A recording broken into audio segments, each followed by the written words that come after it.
once again, this year, 2015, welcome to the CPTM Smart Partners Hub.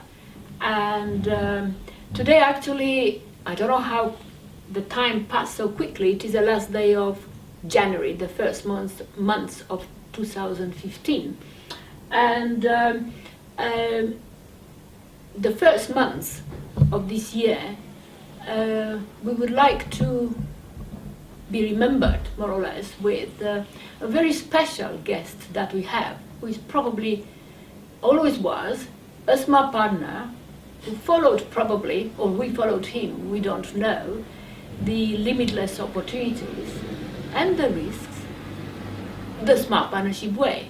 And in fact, about 2 weeks ago, when I discovered the existence of and I was amazed that we didn't know about him before, of Professor Sirolli, I did in fact send to everybody, I forwarded, the link that made me not only to send it to you, but made me so anxious that we should meet Professor Sirolli so as soon as we can, that our team at the Hub, in about a week time, found Marta and found Professor Sirolli, was at the end of the line. And more than that, Marta said, well, but in fact we will be in Scotland and Wales. Would you like me to come to you? And I said, I was quite amazed. I couldn't say no. I wanted to ask why. Because, I could say, well, let me tell you who we are, so we don't oversell ourselves. But I said, let me send you something about it. I did send, in fact, Andy sent Limitless Opportunities, the manifesto. And I did understand only after that, that the limitless opportunity, the whole smart partnership, ethos, practice, intellectual equity, and dialogues are very much connected, in fact, very well, better articulated by Professor Sirolli for many years. So here we are, Professor Sirolli, and is at the Hub, and he's, as you can see, he already has a smart partner pin, and I'm sure that will not be one that will forget it only at one of his jackets. He will move it from one jacket to another, and he probably will be with us, together with Marta, in the next interaction that we will have in one or another. And of course, the Smart Partnership International Dialogue with the fellows, and so on. So I was thinking, how do we kind of explore and these kind of 1 hour or so since he came at the Hub, he arrived at the Hub. In addition to the forwarded with TED Talk that attracted me and which I will be forwarding again, we did discuss for about 1 hour and a half up to now, and I think there are limitless opportunities for us to have engagement with Professor Sirolli. What I found most interesting was that he appreciated straight away this invisible link and commonality, homogeneity between administrative structures within the countries who happen to be in the Commonwealth, but also the social entrepreneurship that actually smart partnership is all about, in addition to the interface, dialogue that with the purpose that is taking place, larger and smaller as we go along within the various situations that our smart partners deal with, and under initiatives such as quality and standards and financial inclusion with central bank governors and science technology advisors, national visions, and all the rest of it. Therefore, I thought that Professor Sirolli would also tell us, to continue with what we started to discuss, a little bit too complex probably, in December, about networks. Are the networks what we think they are, and how do we not measure their impact, but how do we engage them in delivering things which and matters, which otherwise structures that they are government or businesses or or international agencies cannot actually deliver. Okay? So, I had to try to make it brief because for those who will see the TED Talk, I do not want to go and repeat myself too much, but what I would like to say to you is that I am an Italian-born Australian. I became a citizen of the Commonwealth in 1987, married to an Australian. Martha is an Australian citizen, and what happened to me, what was very important in my life was that as a young man, I joined an organization of technical development with African countries, and it was an NGO that was mostly implementing programs designed by the Italian Foreign Office in Zambia, Kenya, Ivory Coast, Algeria, Somalia, and so on. And for a number of years, in the early 70s, I spent time between African countries and Rome, delivering technical cooperation projects. And what happened was that all these projects failed, and they failed because we were arriving uninvited to tell the African people what to do.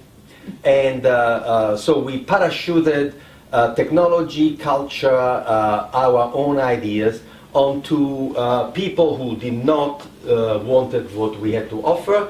The project were not wanted locally, and so what happened is that our project failed dismally, and in the TED Talk I tell the story, the funny story about the hippos coming and eating our agricultural produce, and out of a ill-conceived project.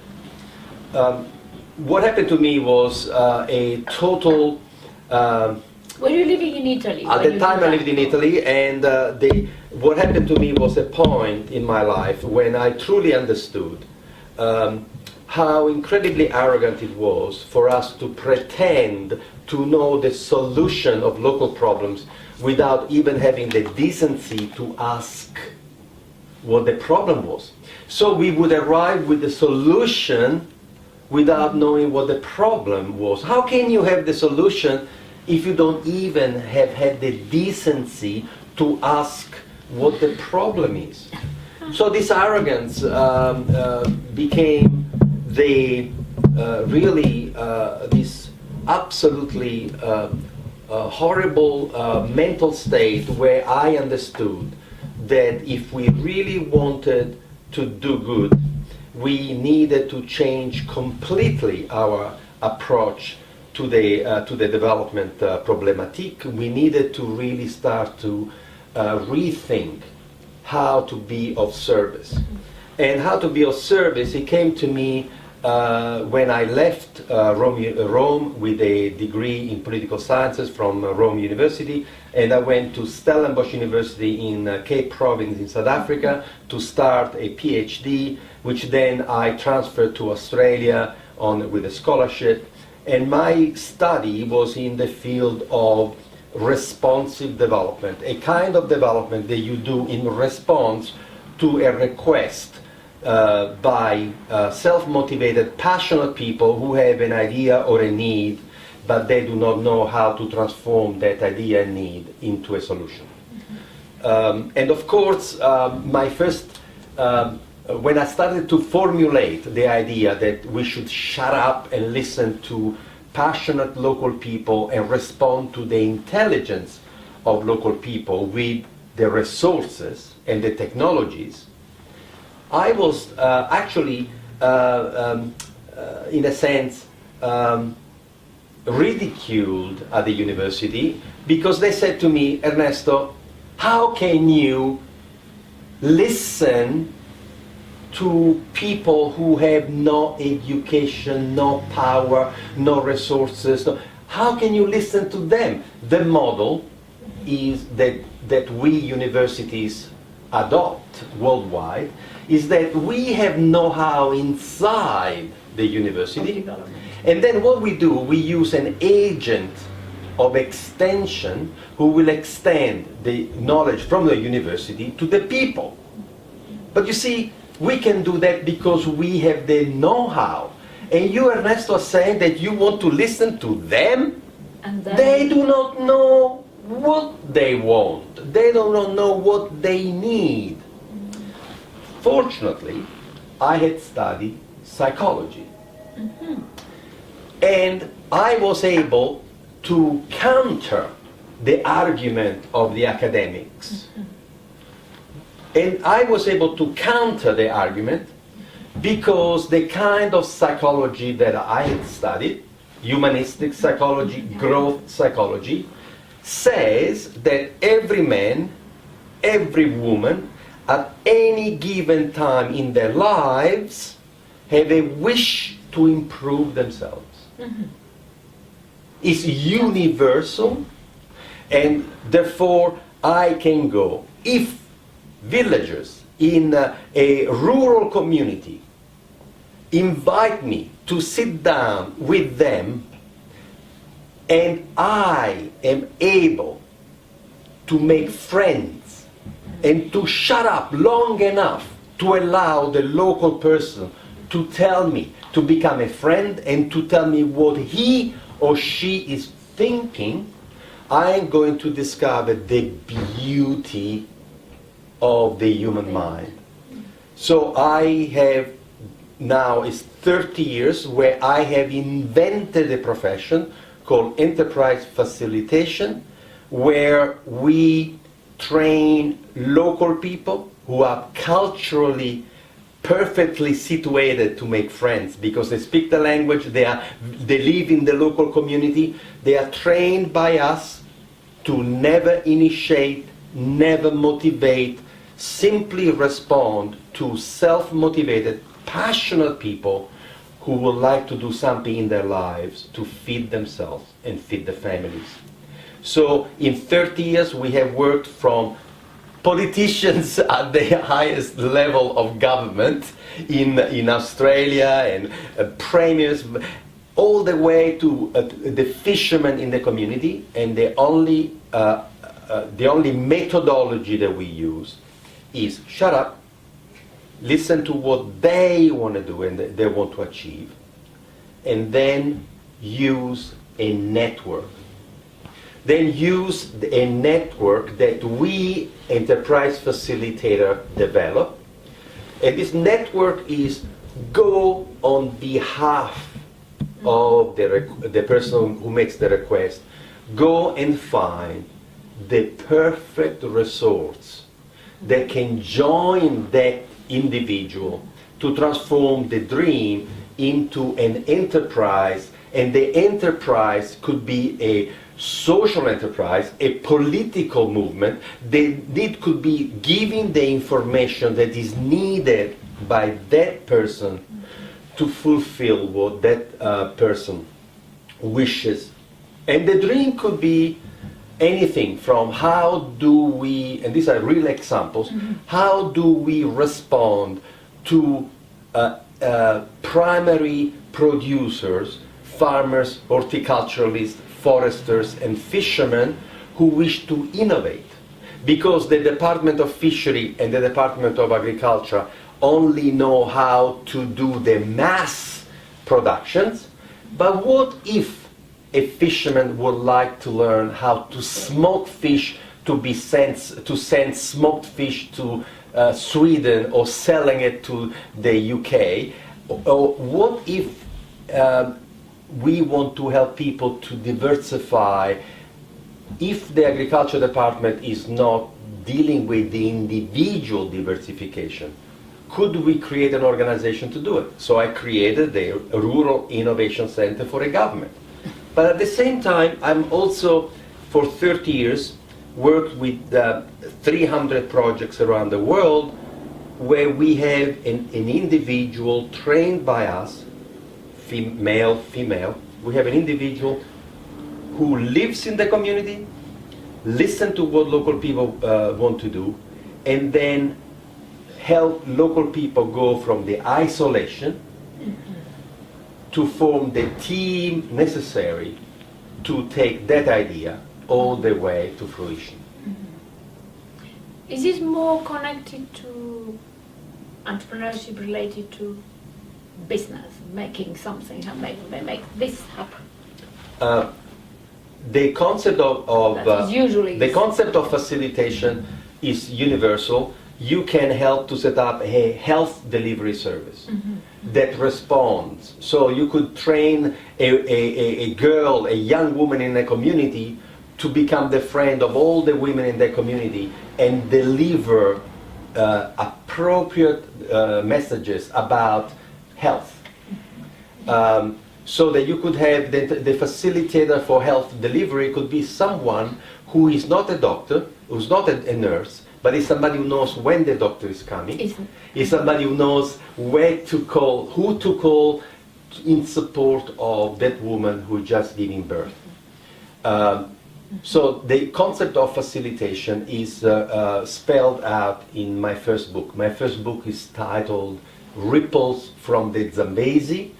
And in my first book, Ripple from the Zambezi, I come up with a theory of facilitation. This never initiate, never motivate, and in stopping the arrogance of the center that delivers to the periphery. Whatever center, could be center in the country itself. And what we would like to say is, yes, top-down initiatives have a role. Top-down is very good at creating infrastructures.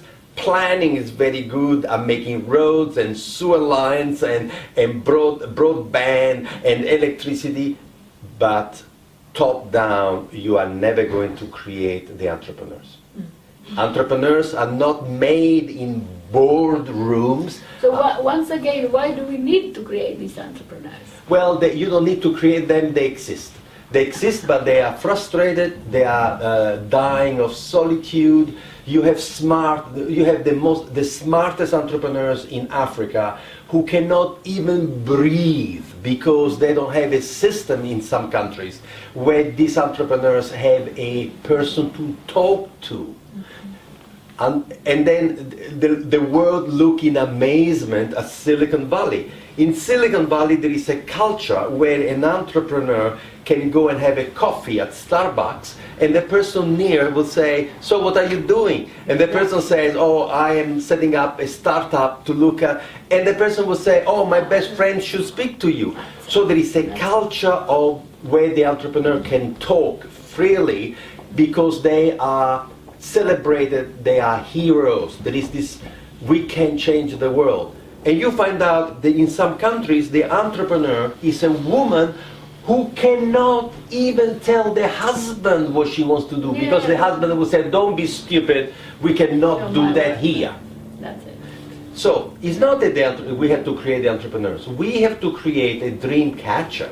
We need to create the radio beacon, the tower that receive the message of passion. Because the passion exists.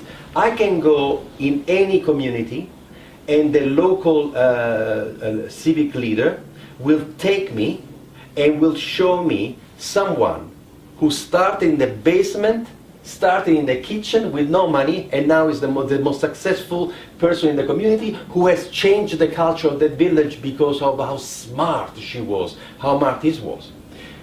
So I said then to the civic leader, I said, that person had to do everything by herself. What would have happened if you had somebody that was there to listen to her and to say, you should speak to such and such, you should speak to such and such, and don't ever try to do this alone because you are going to. So what we have done is not inventing try to promote entrepreneurs. No, no, no. We have simply built a social enterprise.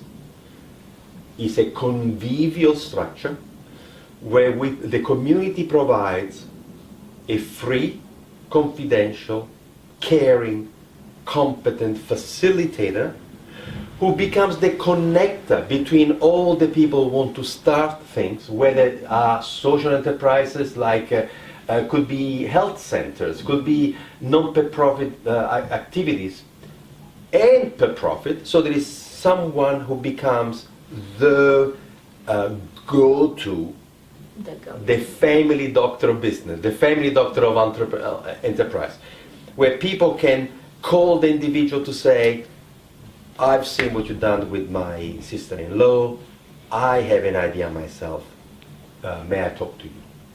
So it's truly it's been a 30 years of this magical, this miracle of discovery, that as soon as you build the receiving tower, it's like putting a signal. Imagine, it's like a radio telescope looking at the stars, waiting for the signal. In our case, as soon as you get the radio telescope pointing at the earth in your community, looking for the signal of passion and intelligence, could be GPS. You get it. And somebody said to me, said Ernesto, somebody said to me, so Ernesto, you think that there is, you always say there is no geography to passion. I say there's no geography to passion, and there's no geography to intelligence. And I was in Cape Town last year, and I was speaking at a very important gathering for Cape Town as design capital of the world last year. And I was in front of an absolutely fantastic audience, and I said to them, I was here in 1978. And if somebody in 1978 would have given all of you one pin and the map of the world, in 1978, they would have asked all of you, put this pin where you think the next political leader, Nobel Prize will appear from. Who of you would have put the pin on Robben Island where Mandela was in jail? Nobody would have put the pin in a prison. And I said, who is hiding in your communities right now that we have not heard about? What is hiding? And we are never going to hear about the smartest people in the community unless we create a free, confidential, caring, competent, magnificent service that is able to capture the passion of people. So our model is a model which is advocating a completely new international aid. We believe that we should shut up and wait for people to come to us with requests.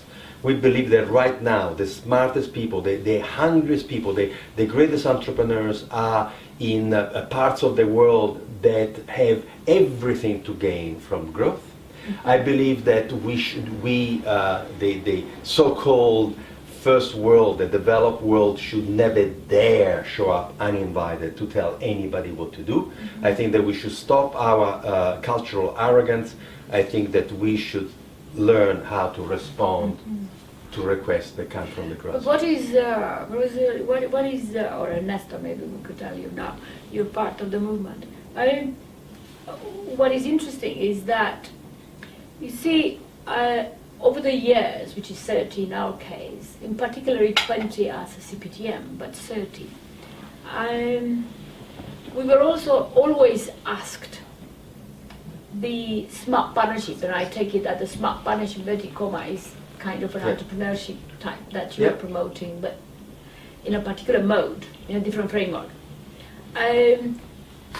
Is probably only useful or within the context of emerging countries, emerging contexts. And And there was you probably see, I don't know if you've seen it in the Limitless in the manifesto, there is the say that we are people, as I think President Museveni exactly was saying, we are people in the rain. We are not, we need this map, we're not people with a with the umbrella. But that more and more became obsolete. In fact, was obsolete from the beginning, but one didn't realize. Because the idea of smart partnership, including what you're saying, is not, I know you've been particularly trying to refer to kind of those arrangements which continue to exist, international agencies, world banks, and all the rest of it, business, big business. But in fact, this social entrepreneurship is as valid as a smart partnership is valid. Not valid, it's necessary even more. In UK, in Wales, you've been to Wales, and that's why, So, absolutely. We are not going, I believe that I'm working in the UK. I have some 15 projects in the UK. I work all over Canada, all over the United States. In fact, we only have 3 projects in the Congo, in the Democratic Republic of the Congo, which, by the way, are the most successful project of them all, because in the Democratic Republic of the Congo, as soon as we created a service to would-be entrepreneurs, we were bombarded with people saying, help me to start a business, because the passion, the need is extraordinary. So, absolutely true. This is not something that we have concocted as another way of dealing with the developing world. Yeah. No, our practice has been in Australia, in Canada, in the United States. I realize this. But we have discovered that you can have the same arrogance here in Westminster. You could have policies which are developed from the center or delivery to the grassroots, which don't work. So the idea of responding, facilitating is not another strategy for engaging the developing world. I believe that it's a universal characteristic of humanity to dream about improving themselves, and for people to dream about a better lives for themselves and their families. And I really think that the best way to work in a growth strategy is to facilitate the ideas that come from the grassroots. Actually, there is a very consistent and persistent preoccupation in the Caribbean of one of our colleagues, Basil Springer, who actually experimented with, for about almost 15 years, with an entrepreneurship type of strategy.